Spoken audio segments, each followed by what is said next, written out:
Jeez, this thing's a mess. What a mess. Alright, what's going on, guys, and welcome back to the channel. Now, today behind me is my latest mistake that I've made, and I've bought another Subaru. So we can add that to the scrapyard of other Subarus that I currently have. This is number 3. And in the back of the shop right now, I actually have my other green wagon, also known as the battle wagon, that's currently in pieces, but we'll save that for another video. Anyways, what I just picked up is a 2006 Subaru Legacy GT Spec B.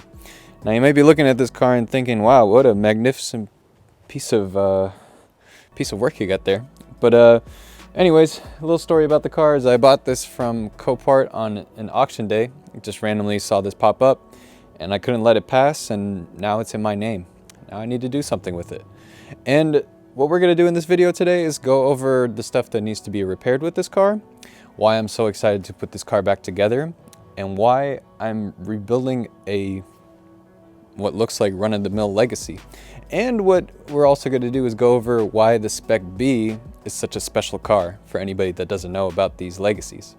So without further ado, let's get into it. And just to give you some more information on this car, it currently has 206,000 miles, which just sounds crazy for a car of its age. You could tell that it's definitely been driven, but the good news is whoever took care of this car, you can tell before the accident that it's been really well taken care of. I mean, it's got some maintenance records in the glove box, which is always nice to see, as well as the original manual. You can see that there's a minimal amount of modifications that are done to this, and that's a huge thing, especially for Subarus, because there's just tons of enthusiasts out there looking to get their hands on these cars and start modifying them. And then another thing that needs to be replaced, without a doubt, is the fender. Let me go get that for you guys real quick. This is the original fender that came on this car. Definitely needs to be replaced because this is garbage. And for anybody that doesn't know about these 2.5 turbo EJ engines, is the tuning capabilities. I mean, it's almost endless, the parts that you can get for these cars, because they are very similar, if not the same, in terms of the block and heads as a 04 to 06 STI. Now, if you go in the forums, people are going to be telling you they're the exact same, that they're different, but they're so similar. So if you wanted to put stuff from an STI, you know, knowing that these cars are kind of like Legos, I'm willing to bet most of the stuff is going to fit, depending on what it is. But that's a huge plus for anybody that wants to start a sleeper build. I mean, that's the ultimate recipe, right? You want to make sure that the outside looks like nothing special, but everything that is on the inside is actually going to be special. Now, I'm not saying that we're going to go crazy and we're going to try and make this a 800 horsepower monster or anything, but just for anybody that is interested in getting into this kind of stuff, know that these Legacies are kind of like a hidden gem in the Subaru community because they're so tunable. You get a little more torque than the 2-liter engines that you typically get from the WRXs of this generation, as well as nobody's going to be trying to street race you, and you're not going to have the cops bothering you every 5 minutes. And I'm not just saying that either, I'm speaking purely from experience. Now, getting in the interior of this car, you're going to be immediately introduced to this brick red leather interior, which is so cool. I think this car, where it really shines, is on the inside. I mean, you get tons and tons of options that you get in 2006. You know, it's not going to be as crazy as some stuff that you can get in a car in 2020, but for the era, this was like the cream of the crop, as they would say. And I mean, the biggest thing for me was just the 5-speed manual transmission that you get in these cars. Unfortunately, it is not a 6-speed. I think it was the generation after of the Spec B that they made the upgrade to make it to a 6-speed transmission. But it's still a good transmission, and I'm not going to sit here and knock it or anything, but I just love the driver layout. You get this beautiful 3-spoke steering wheel, you get dual zone climate control, you get a beautiful stereo, you get GPS from 2006, which is completely obsolete at this point. I mean, it's more of a novelty than anything. Of course, you're going to use your phone over this, and I mean, you get the moonroof, which is great, and the heated seats, heated mirrors, which I always thought was just kind of silly. But I mean, besides that, everything is here. Nothing has been disturbed or modified in any way and even the original carpets are here. So that tells you right there that whoever had this car really took care of it and wanted to keep it as stock as possible. And even in the back seats, it doesn't look like anybody sat in there. And this is where it really shines too, is you actually get a little plaque. So if you didn't believe me that there's only 500 in production and I'm not some crazy person talking to a camera talking about cars, you would see right here that it says 2.5 GT Spec B, and this is actually car number 152 of 500. So, I mean, there it is. But don't think for a second that everything that is wrong with this car is actually a huge disappointment. Now, there's some huge pluses to getting this car.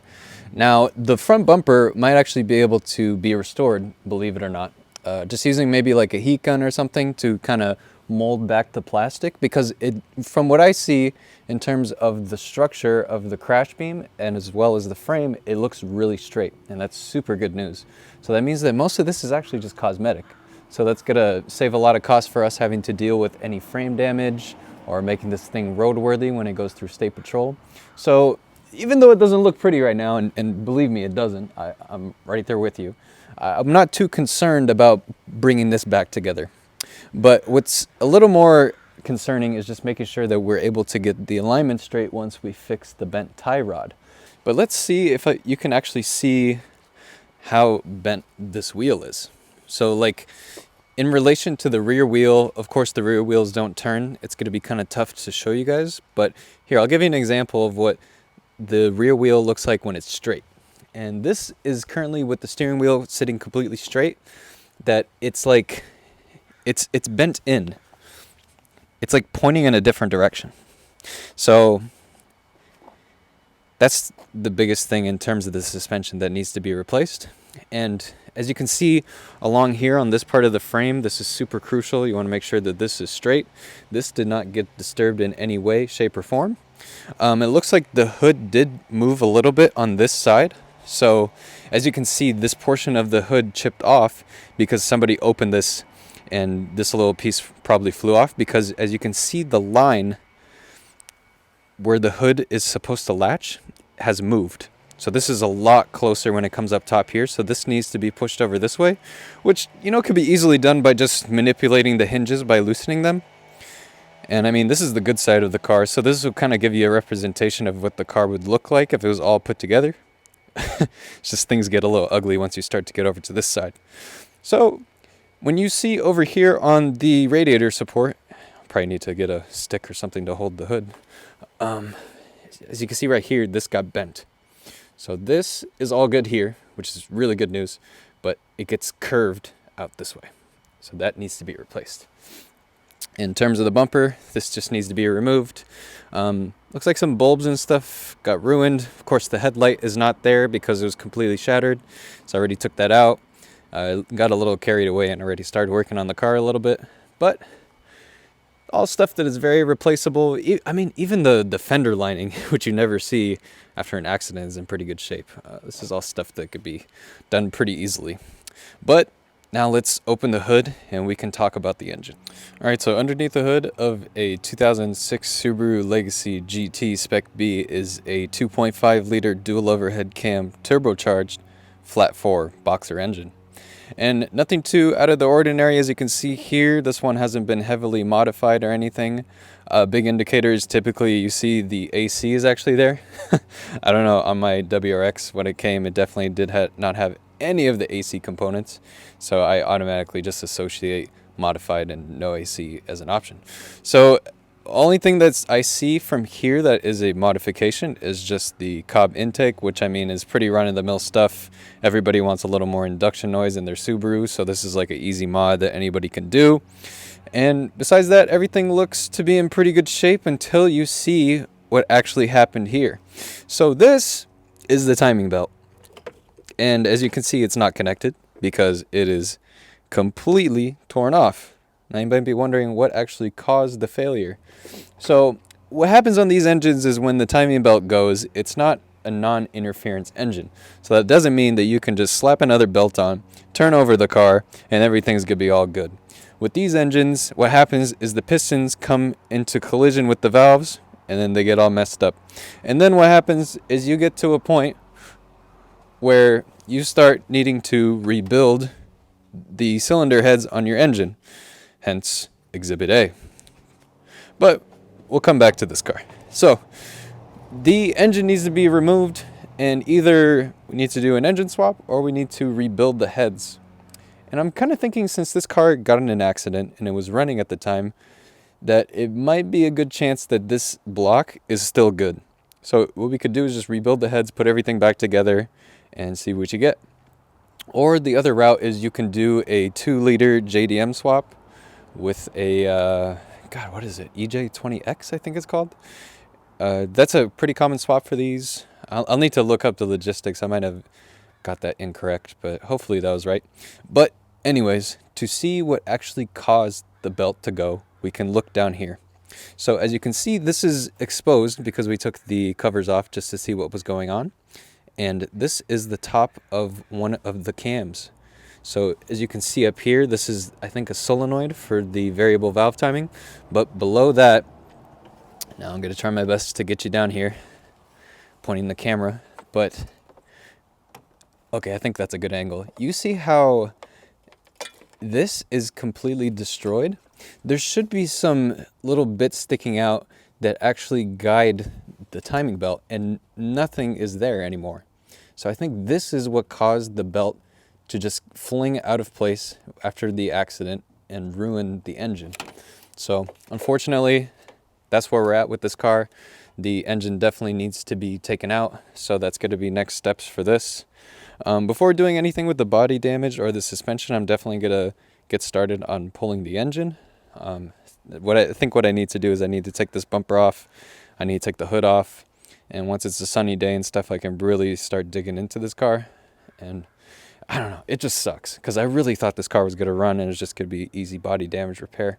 But maybe it makes for some good content. Who knows? So here's the rest of the car. And as you can see too, it is a little bit lower than stock, which is a shame because these cars actually come with, I think it's Bilstein from the factory. Really nice shocks. And another thing that the Spec Bs also have is inverted struts like you would get on an STI. But these look to be teen. God, I'm so bad at pronouncing these aftermarket names. I think teen coilovers. So the car is sitting on coilovers. And when I looked, they look to be in pretty good shape. All right, guys, and there you have it. My latest project car. So let me know down in the comment section what you guys think. And apologies that I haven't made a video in a long time, but I'm really glad that I was able to get my channel back. So thanks to everyone that has reached out recently, and thanks for everybody that's been sticking around and watching these. So the biggest thing for me is to get started on this car, as well as finish the battle wagon so that I can keep making content for you guys on that. But, you know, I guess we'll have to save it for next time. So thanks for watching. Make sure to subscribe for more, and I'll see you in the next one.